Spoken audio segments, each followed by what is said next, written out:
Jennifer Barber. She is my friend and a mom just like us, and she's going to give us some amazing tips for keeping our home organized, especially now with school being in session. Our schedules are different, and getting back in the swing of things. Jennifer has some great tips to share with us. So she's going to take us around her home today, and thank you for doing that. We really appreciate it. Yeah, my pleasure. All right, so what would be, I guess, the number one thing that you would tell a mom when trying to figure out how to start organizing her home before we start seeing things in action? Right, before we even start, I think it's just important to visualize what you're wanting to do, which is to stay stress-free and stay calm, and then to just start doing it, not go out and buy this plan or make some huge overhaul, but just little by little make steps every day so that you're feeling more in control. Okay, well, let's get started.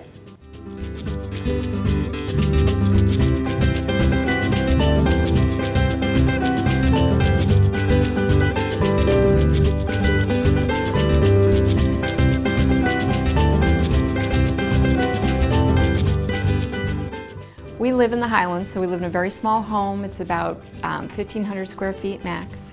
And some of the things that we've done to make it more user-friendly are trying to really think about our surroundings before we started. So if you look around, hopefully what you saw was a neat living room that you wouldn't really think twice about, but we've got a lot of things kind of hidden away that help us.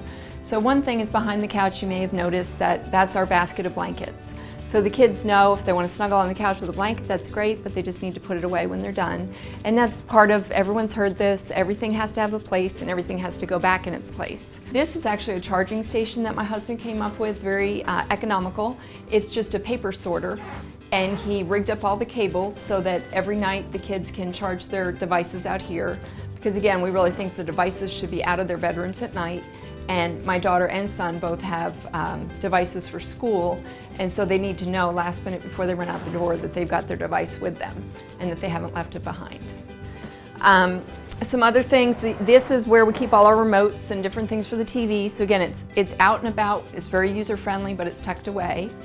And this station was, again, something that we thought through when we bought the furniture.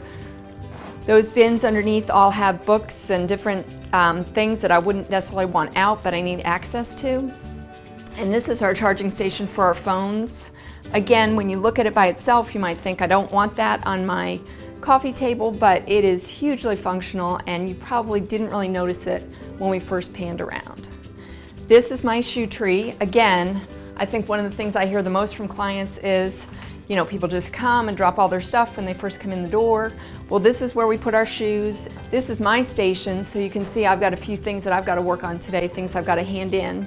And my overwhelming paperwork is up in my office, but the papers that I need to get the kids and put back in their backpacks are always there so the kids can remind me that I haven't given it to them, or it can remind myself that I've got to get it done. But this is our school station. So, you know, tucked away, real easy. They can sit down, they don't waste time looking for the calculator, the pens, the pencils, the different things that they need. And then white erase boards are just, to me, a real simple way to organize the kids. So usually they write these out themselves. This is what they need to do this week. And then this, again, I think isn't really noticeable, but I've got another computer charging down there, and I've got papers and different things, workbooks. So when they have a project due, I know it and they know it, and it's all right here, easy to get to. It doesn't get lost in the house. And this is a morning checklist. I had both my kids, they're 13 and 14 now, so they don't use them very much. But since the time they were about 6 or 7, they help me create their own checklist, and then they use a white erase marker just on mornings that they're having a rough time. I don't have to remind them 10 times to brush their teeth. I can look at the list. Did they brush their teeth? Good for everybody. Another key is in the kitchen. I have a whiteboard for myself, and I just keep our schedule up here, and that's how I usually figure out if I've got a conflict. Oh no, my daughter's got to be taken home from cross country, but I have a hair appointment, or different things that show up on your calendar. That this really highlights it for me. And this also is good when we're getting ready in the morning, having our vitamins or whatever. We can look up and say, oh, that's right, you have a half day tomorrow, what are you doing? And that's the school menu that we've got there. And again, the kitchen is real small. We have to be real conscious of our space and what we do with it, but we try to keep no papers in the kitchen. Everything is either out where I showed you in that station or up in my office or in the kids' room.